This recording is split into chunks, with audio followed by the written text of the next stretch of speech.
नमस्कार, मैं हूं आरजू अंसारी और आप देख रहे हैं राष्ट्रीय जगत विजन न्यूज। मध्य प्रदेश में कांग्रेस उम्मीदवार मीनाक्षी नटराजन का नामांकन रद्द किए जाने के विरोध में राजनीतिक माहौल लगातार गर्माता जा रहा है। कांग्रेस नेताओं ने इस फैसले के खिलाफ कड़ा रुख अपनाते हुए दिल्ली स्थित भारत निर्वाचन आयोग के मुख्यालय के बाहर धरना दिया। धरने में कांग्रेस के वरिष्ठ नेता सचिन पायलट, भूपेश बघेल, केसी वेणुगोपाल और जयराम रमेश सहित कई बड़े चेहरे शामिल हुए। नेताओं ने नामांकन निरस्त किए जाने की प्रक्रिया पर गंभीर सवाल उठाते हुए चुनाव आयोग से तत्काल हस्तक्षेप की मांग की है। उनका कहना है कि ये फैसला लोकतांत्रिक मूल्यों के विपरीत है और इससे निष्पक्ष चुनाव प्रक्रिया पर सवाल खड़े होते हैं। देर रात तक जारी इस विरोध प्रदर्शन में कांग्रेस कार्यकर्ताओं की भीड़ लगातार बढ़ती रही, जिससे पूरे क्षेत्र में राजनीतिक हलचल तेज हो गई। पार्टी नेताओं ने स्पष्ट तौर पर कहा कि इस तरह का कदम लोकतंत्र को कमजोर करने वाला है और इसके खिलाफ हर स्तर पर आवाज उठाई जाएगी। धरने के दौरान प्रशासन और पुलिस के अधिकारी भी मौके पर मौजूद रहे और स्थिति को संभालने के लिए लगातार नेताओं से बातचीत करते रहे, लेकिन कांग्रेस नेता अपनी मांगों पर अड़े रहे।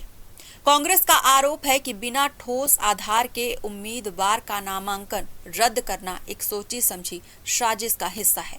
फिलहाल इस पूरे मामले में चुनाव आयोग की आधिकारिक प्रतिक्रिया का इंतजार किया जा रहा है, लेकिन इस विवाद ने सियासी तापमान को और बढ़ा दिया है और एक बार फिर केंद्रीय चुनाव आयोग सवालों के घेरे में आ गया है। 5:30 बजे मध्य प्रदेश में आरोप है हमारे कांग्रेस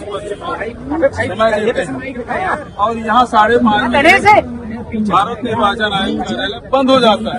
भाई थोड़ा नीचे करना है। वहाँ आरोप के निर्णय के खिलाफ यदि कहीं आवेदन देना है तो हम कहाँ जाएंगे? हम यदि सीधा कोर्ट जाएंगे भाई बिल्कुल या फिर मैं आए हैं लोगों के केवल एप्लीकेशन थोड़ा सा नीचे करना आइडिया बैठना पड़ा। केसी वेणुगोपाल जी, जयराम रमेश, मेरे पर भी एक चढ़ा हुआ टाइम वाला, हमारे सचिन पायलट जी, ये सब लोग छोड़ते धरना में बैठना पड़ा केवल एप्लीकेशन देने के लिए, मीटिंग के लिए नहीं। वहाँ कोई है बाबू है एप्लीकेशन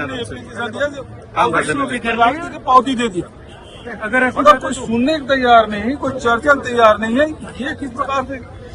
जब निर्वाचन आयोग को पता है कि राज्यों में राज्यसभा के चुनाव हो रहे हैं, यदि कोई गड़बड़ी होगी तो शिकायत में कहाँ जाएंगे?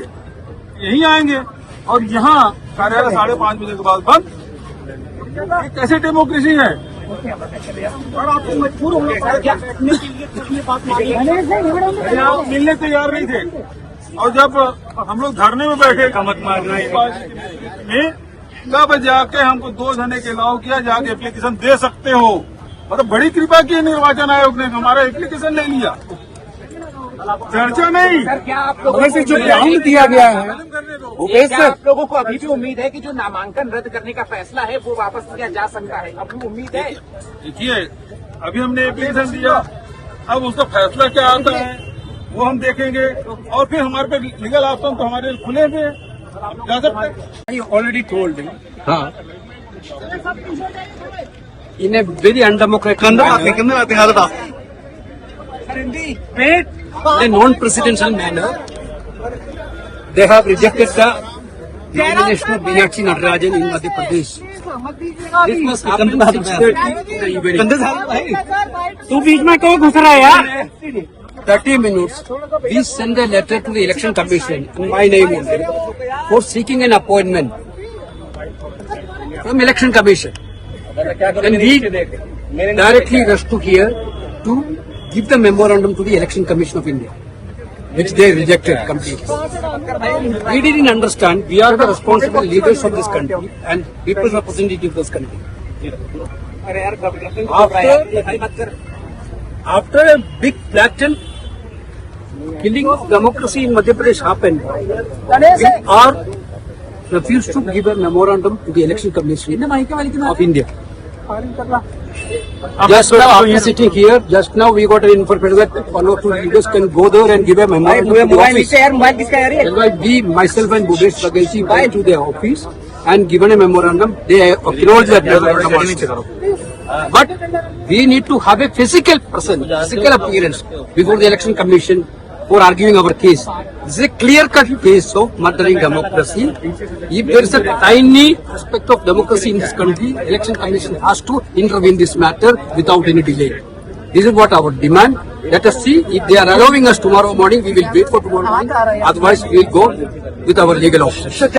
फिलहाल इस खबर में बस इतना ही। देश प्रदेश की खबरों से अपडेटेड रहने के लिए हमारे चैनल को सब्सक्राइब करें और नई खबरों के नोटिफिकेशन के लिए बेल आइकन जरूर दबाएं। नमस्कार।